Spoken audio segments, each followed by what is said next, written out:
ஒரு முட்டையாக 3 முட்டை ஆட் பண்ணிக்கிட்டேன். முட்டை சேர்த்ததுக்கப்புறம் தான் வாழைப்பழம் சேர்த்தேன். நம்ம ஒரு முட்டையாக சேர்க்கும்போது அது இன்னும் கொஞ்சம் ப்ளஃபியாக நமக்கு வரும். டேஸ்ட்டும் நல்லாயிருக்கும். அடுத்து 2வது ஒரு முட்டை.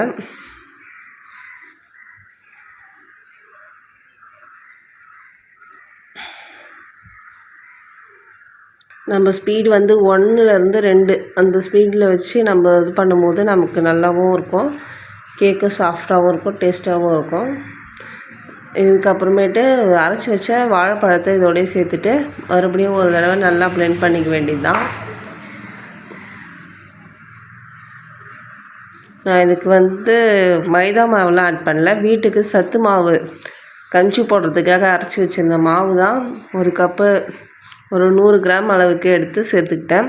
ஏன்னா வீட்டில் சாப்பிட்றதுக்காக செய்கிறோம், பசங்களுக்காக செய்யும்போது அது ஹெல்த்தியாக இருக்கணுன்றதுக்காக சத்து மாவு தான் ஆட் பண்ணிக்கிட்டேன் நான்.